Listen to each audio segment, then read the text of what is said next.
बिल्कुल धमकी आ रही है, सभी को धमकी आ रही है। रतन भाई, मुझे, रवि भाई, सभी को धमकी। आपको क्या धमकी आई?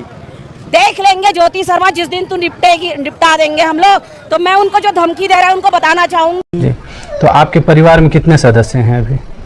हम लोग 5 बहन हैं, जी, 2 मम्मी पापा हैं। अच्छा, माता पिता और 5 बहन, सभी लोग ईसाई धर्म को मानते हैं या जी, फिर? जो शादी हो गए हैं उन लोग भी मानते हैं सर। जी, सभी लोग मानते हैं। जी,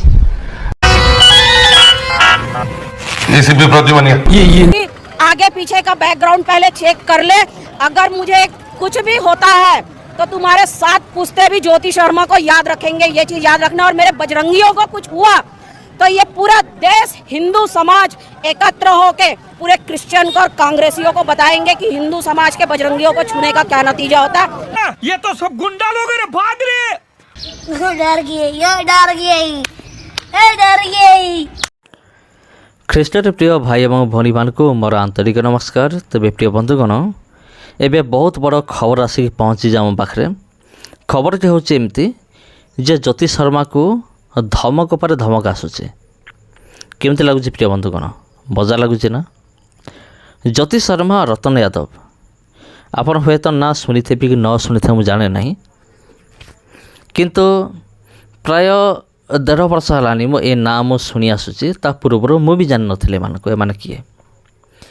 ତ ଜ୍ୟୋତି ଶର୍ମାକୁ ମୁଁ ହୁଏତ ଆଗରୁ ମୁଁ ଜାଣିଥିଲି, କାରଣ ଇଏ କ'ଣ କରିଥିଲା ନା ଗୋଟେ ପାଷ୍ଟରର କଲର୍ ଧରିକି ପାଷ୍ଟରକୁ ଚାପୁଡ଼ା ମାରିଥିଲା, ତାକୁ ଧକ୍କା ଦେଇଥିଲା, ତାକୁ ଗାଳି ଗୁଲଜ କରିଥିଲା ପାଷ୍ଟରଙ୍କୁ। ସେଇଠୁ ଇଏ ଏଇ ଯେଉଁ ବଜରଙ୍ଗ ଦଳର ଯେଉଁ ଗୁଣ୍ଡା ଜ୍ୟୋତି ଶର୍ମା, ଇଏ ପୁରା ଫେମସ୍ ହେଇଯାଇଛି। ଆଉ ସେବେଠୁ ପ୍ରାୟ କିଛି ଲୋକମାନେ ୟାକୁ ଜାଣନ୍ତି। କିନ୍ତୁ ବର୍ତ୍ତମାନ ଇଏ ଯେଉଁ କାଣ୍ଡ କାରନାମା ଇଏ କରିছে, ପୁରା ଆମ ଭାରତ ଦେଶ କାହିଁକି ପୁରା ବିଦେଶରେ ମଧ୍ୟ ଏ ବିଷୟ ଚର୍ଚ୍ଚା ହେଲାଣି। ଆଉ ବିଦେଶରେ ଆମର ଭାରତ ବାହାରେ ଲୋକମାନେ କ'ଣ କହୁଛନ୍ତି ଆପଣ ଜାଣିଛନ୍ତି? ସେମାନେ କହୁଛନ୍ତି shame on to you Indian government. ସେମାନେ ଇଣ୍ଡିଆ ଗଭର୍ଣ୍ଣମେଣ୍ଟକୁ, ଆମ ଭାରତ ସରକାରକୁ ସେମାନେ ଛି କରୁଛନ୍ତି। ତେବେ ପ୍ରିୟ ବନ୍ଧୁଗଣ, ଆମ ଭାରତ ସରକାର ବଦନାମ ହେଉଛି କାହା ପାଇଁ? ଏ ବଜରଙ୍ଗ ଦଳ ପାଇଁ ହିଁ ଆମ ଭାରତ ସରକାର ବଦନାମ ହେଉଛି। ଆମ ଭାରତ ସରକାର, ଆମ ଦେଶ, ଆମ ମାଟି, ଆମ ଜନ୍ମଭୂମି ବଦନାମ ହେଉଛି କାହା ପାଇଁ? ଏଇ ଜ୍ୟୋତି ଶର୍ମା, ରତନ ଯାଦବ ଯେଭଳି ମାନେ ଖ୍ରୀଷ୍ଟିଆନ ବିରୋଧୀମାନଙ୍କ ନିମନ୍ତେ ସେମାନଙ୍କ ଯୋଗୁଁ ପୁରା ଇଣ୍ଡିଆ ବଦନାମ ହେଉଛି।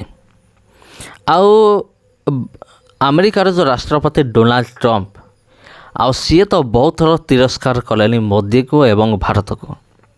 ଆଉ ଯେତେବେଳେ ଏଇ ଖବର ପୁରା ଆହୁରି ପ୍ରବଳ ମାତ୍ରାରେ ଯେତେବେଳେ ମାନେ ପ୍ରସାରିତ ହେବ, ସେତେବେଳେ ଆମର ଯେଉଁ ଭାରତକୁ ଛାଡ଼ିକି ଆହୁରି 197ଟି ଦେଶ ଅଛନ୍ତି, ସେମାନଙ୍କ ପାଖରେ ଯେତେବେଳେ ଏଇଭଳି ଖବର ପହଞ୍ଚିବ ଯେ ବଜରଙ୍ଗ ଦଳ ଲୋକମାନେ ଏମିତି ଗୁଣ୍ଡାଗର୍ଦି କରନ୍ତି, ଏମିତି ମିଛ କେସ୍ରେ ସେମାନେ ଫସାନ୍ତି, ଆଉ ମିଛରେ ସେମାନେ ଧର୍ମ ପରିବର୍ତ୍ତନ ଆରୋପ ଲଗାନ୍ତି, ଏହି ଖବର ଯେତେବେଳେ ସେମାନଙ୍କ ପାଖରେ ପହଞ୍ଚିବ, ସେମାନେ ମଧ୍ୟ ଭାରତକୁ ଛି କରିବେ, ସମସ୍ତେ ଘୃଣା କରିବେ। ବିଶେଷ କରି ବଜରଙ୍ଗ ଦଳକୁ ସେମାନେ ଘୃଣା କରିବେ। ଏମାନେ କ'ଣ ଭାବୁଛନ୍ତି ନା ଆଜ୍ଞା, ଏମାନେ ଭାବୁଛନ୍ତି ଆମେ ଧର୍ମ ରକ୍ଷା କରୁଛୁ। ଆମେ କ'ଣ କରୁଛୁ ନା ଖ୍ରୀଷ୍ଟିଆନ ତାଡ଼ନା କରିକି, ଚର୍ଚ୍ଚ ଭାଙ୍ଗି ଦେଇକି, ଖ୍ରୀଷ୍ଟିଆନମାନଙ୍କୁ ପିଟା ମରା କରିକି, ପାଷ୍ଟରକୁ ଗାଳି ଗୁଲଜ କରିକି ଆମେ କ'ଣ କରୁଛୁ ନା ଆମେ ଆମ ଧର୍ମକୁ ଆମେ ରକ୍ଷା କରୁଛୁ। କିନ୍ତୁ ଏଇ ମୂର୍ଖମାନଙ୍କୁ ଏତିକି ବି ଜଣା ନାହିଁ ଯେ ସେମାନେ କେତେ ବଡ଼ ଭୁଲ ଏମାନେ କରୁଛନ୍ତି। ଆଉ ଏ ମୂର୍ଖମାନଙ୍କୁ ସେତିକି ବି ଜଣା ନଥିଲା ଯେ ଯଦି ଆମେ ଏଇ 2 ଜଣ ନନ୍କୁ ଆମେ ଆରେଷ୍ଟ କରିକି, ଯଦି ବିନା ଦୋଷରେ ଆରେଷ୍ଟ କରିକି ୟାକୁ ଯଦି ଆମେ ହାଜତ ଭିତରେ ଆମେ ଭର୍ତ୍ତି କରିବୁ, ତେବେ ଆମର ଅବସ୍ଥା କ'ଣ ହେବ? ଏମାନେ ସ୍ୱପ୍ନରେ ସୁଦ୍ଧା ମାନେ ଭାବିନଥିଲେ।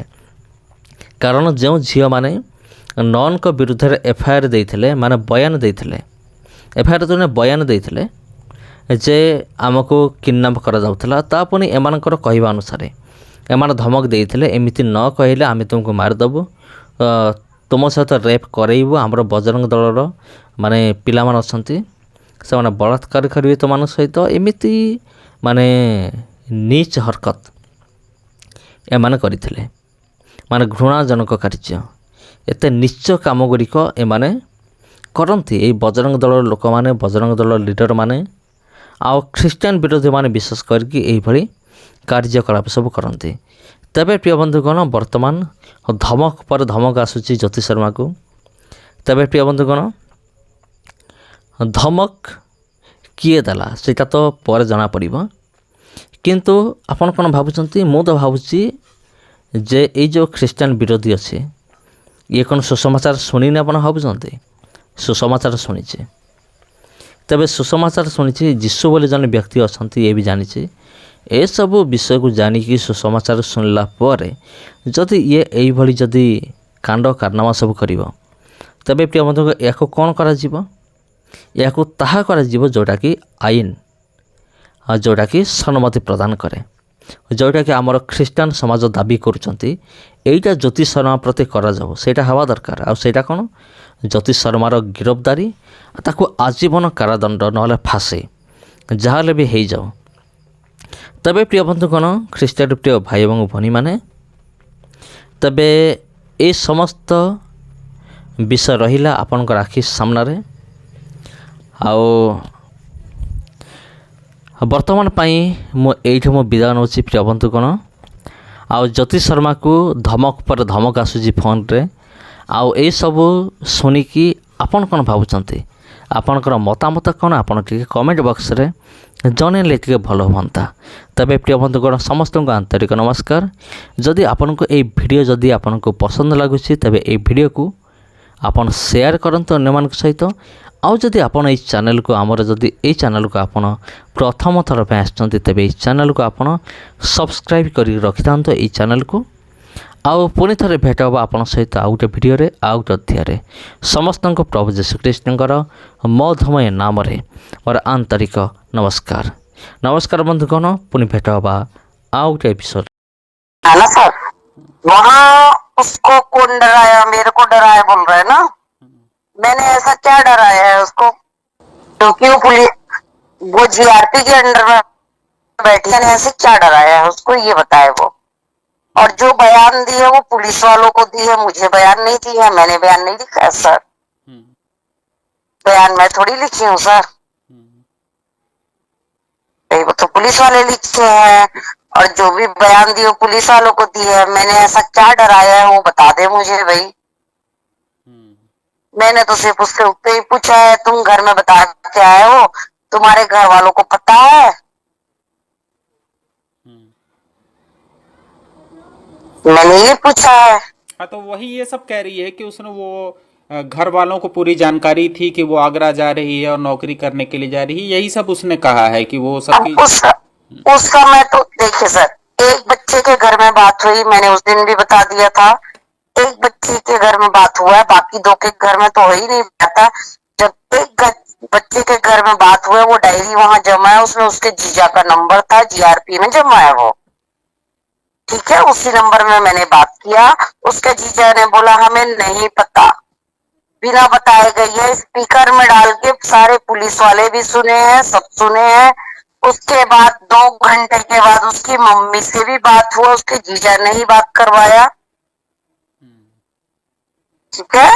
अब वो कौन सी बच्ची का है, मैं चेहरा देखूंगी तो बता सकती हूँ, नाम मुझे तीनों बच्चों का नहीं पता है। ठीक है। जिस बच्ची की बैग से वो डायरी निकला था, उस बच्ची के घर में वो जीजा का नंबर है बोली। मैंने पूछा ये किसका नंबर है? जिस डायरी में पूरे पादरी नन सबका नंबर रखी थी वो, उसी में। तो उसने बोला ये जीजा का नंबर है। तो उनके जीजा जी से संपर्क किया गया, जीजा जी ने ये जवाब दिया। 2 घंटे बाद उसकी मम्मी ने जवाब दिया। उनकी मम्मी ने कहा हमारी बच्ची को भिजवा दीजिए आप लोग, यहाँ से बिना बताए निकली है। ये उसकी मम्मी का कथन था। ठीक है अब क्या बोल रहे हैं अब मुझे नहीं पता जी। झूठ पे झूठ, झूठ पे झूठ बोलती जा रही है, शर्म नहीं आती? जिस दिन से मिली है उस दिन से झूठ पे झूठ बोलती जा रही है। और क्या क्या हुआ फिर? हम लोग को मारे सर, और जबरदस्ती बुलवा रहे थे कि आप लोग जबरदस्ती से यहाँ लाए हैं बोल के। तो जो नन लोग ले जा रहे थे आपको, तो क्या आप स्वयं से जा रहे थे कि उन लोग ले जा रहे थे? हम लोग स्वयं से जा रहे थे सर।